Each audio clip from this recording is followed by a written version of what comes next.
It is time for my top waiver wire stashes ahead of week 10. We are heading into another 4-team bye week. Cincinnati, Dallas, Kansas City, Tennessee. Aside from Tennessee, no offense to Tennessee fans, that is a ton of firepower that we are losing here. This is going to be a very fresh list because of new injuries, bringing new stashes. You know the drill. Our goal is to get ahead of the game here and get a jump on your league mates. We are predicting who could be the top waiver wire ads on Tuesday, and we are snagging them ahead of time for free so that you don't have to spend your FAAB or waiver priority to get them. Let's beat the waiver wire together. Young quarterbacks are a different beast now. Many of them are coming in extremely athletic and ready and willing to run all over the place. For our fantasy purposes, it works. They end up with extremely mediocre pass volume, less than 200 yards, like 13 completions, and somehow wind up with a QB1 performance literally because they just ran around and got a touchdown on the ground. It is often not very pretty, but it does produce fantasy points. So anytime we get a quarterback that has shown that he can and will run and score on the ground, we take notice. And at this point, we are extremely thin at quarterback. We are hoping that anyone can just give us a little bit of something here. So when times are hard, we turn to quarterbacks with legs, and JJ McCarthy is a proven asset on that end. I cannot guarantee that it will look good. I cannot guarantee that at all. But the Lions should put up points on Minnesota, and we should see productive garbage time potentially here for JJ McCarthy. Despite the fact that Tory Horton has literally not had a single fantasy point since week 5, I do feel oddly good about this one as a stash.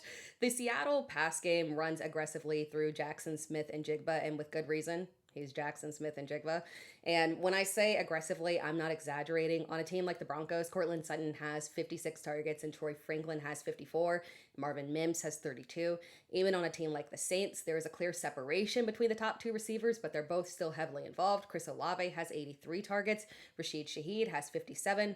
JSN has 70 targets on the year, while Cooper Kupp has just 33 and Tory Horton has 18. While this might make it seem like no one can produce in this offense outside of JSN, I believe the opportunity is there for Horton to step up if Kupp is out.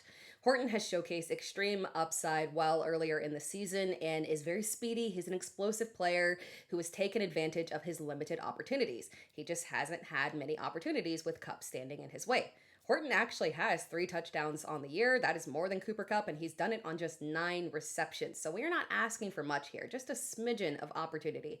If Horton gets that chance and Kupp can't play this week, or it misses extended time, or gets injured during the game if he does play, as we have seen before with hamstring injuries, Horton could force his way into fantasy relevancy if this lingers, as we've seen before with Cooper Kupp. I'm cheating here, and I'm doing a double stash as one player, and I will explain why. 1, because this video reads better as 10 stashes and not 11. But 2, seriously, either one of Dyami Brown or Parker Washington could offer us value rest of season. Travis Hunter is on IR, and now we are faced with deciding who on earth will step up as the Jags wide receiver 2. This one is tough, honestly, because Parker Washington is coming off a 10-target game, so instinctually we want to say Washington. The problem is that we have got a really weird, small sample size to work with here.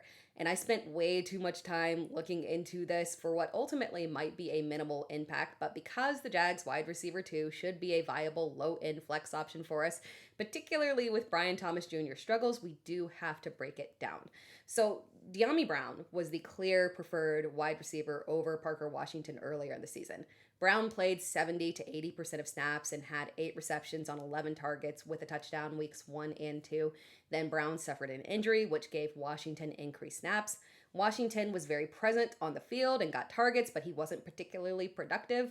Brown came back, he got more snaps, and Washington's snaps went down, and neither one of them was productive. Then it flipped back in week 7 against the Rams to favor Washington. While Dyami Brown did apparently appear to re-injure his shoulder, he did return to the game, and Washington, regardless, was very present earlier in the game, more present than Dyami Brown was. So it might have been that the flip wasn't actually the result of any kind of injury issue. The Jags had a bye week, so everyone is healthy now, so we can't lean on that. Both can technically be stashes here, but there's not really enough data to feel super confident in either one of them. It may flip back and forth here. If I have to lean one direction, if I am being forced here, I would lean towards Parker Washington.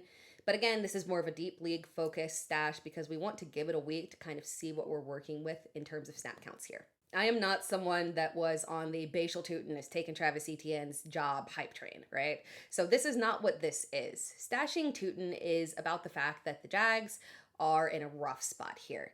The offense, particularly Travis Etienne, was humming earlier on, and now it has come to a complete standstill over the past several games.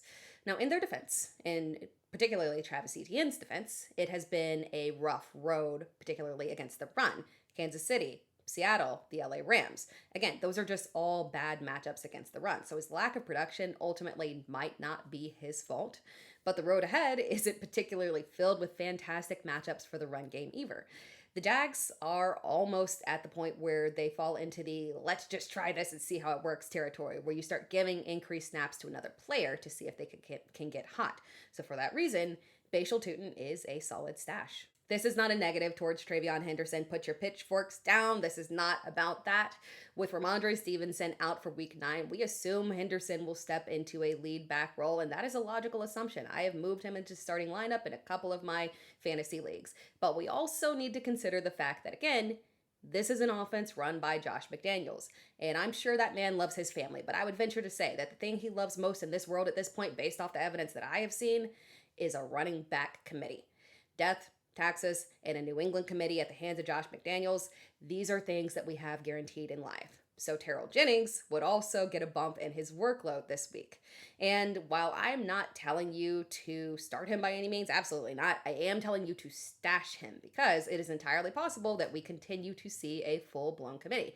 And Mike Vrabel even referred to him as their 5-minute backs. So keep your eye on him, stash him in deeper leagues, because if New England forces a committee, he would be the next man up. We do not have a timeline on Ramondre Stevenson's injury, so Jennings is worth monitoring and stashing very closely. You don't need to jump on this one. It's just something to keep your eye on and be ready to act on if we get news that Bucky Irving will remain out. Tampa Bay is on a bye week, but in week 8, we did see a noticeable uptick in snaps and touches for Sean Tucker.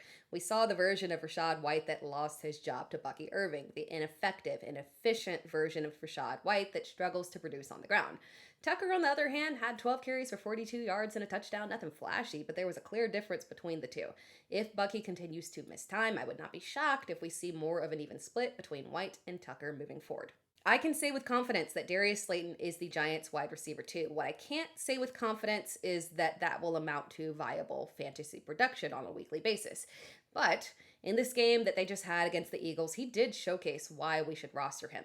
The fantasy production on paper wasn't good, but there was a deep touchdown reception that should have counted, and the refs called it offensive pass interference. It was not. So technically speaking, Slayton's stat line would have been something that would have made him one of the top waiver wire priority ads last week.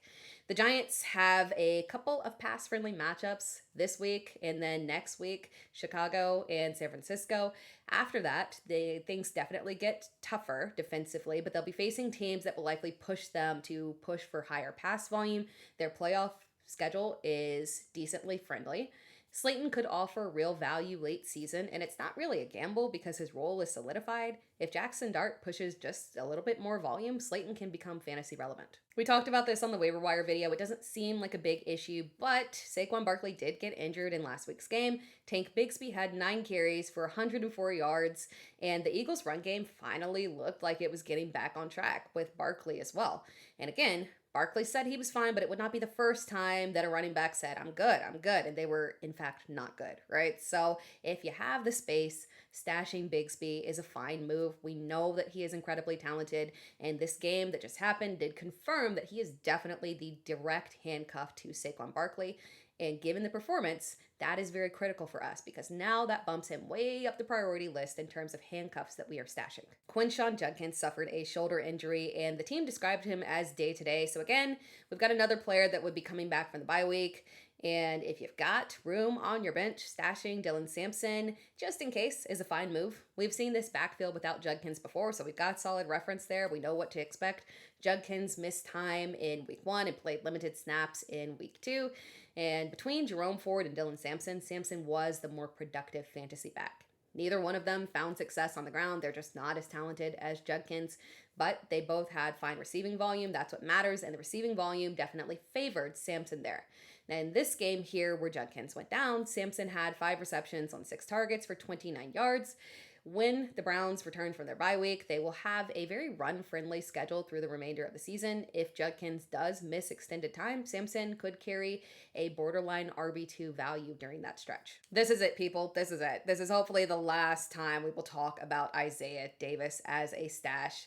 We will know within a couple of days if Breece Hall will remain a Jet. So this one is pretty simple. Just hold on, stash real quick, literally 4 days here.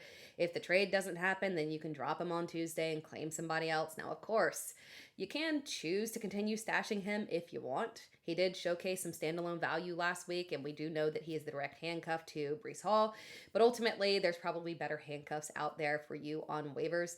Now, the Jets' schedule, it has been a mix of tough and easy matchups. The run game has done very well in the easy matchups. They've struggled in the bad matchups. That does make sense. The problem here is that the Jets have a roughish schedule. While there are a few friendly matchups, you would be holding on for a couple of weeks until we get to that stretch. Probably not the best idea. So again, we're stashing for the trade possibility here. Thank you so much for tuning in. If you enjoyed this video, be sure to like the video and subscribe to the channel. You can also find me across all social media platforms at It's Terra Time, so make sure that you are tuned in because I'm bringing you more fantasy football content all season long. Every week I've got you covered with top waiver wire ads, live shows, live Q&A where you can ask me questions, and so much more.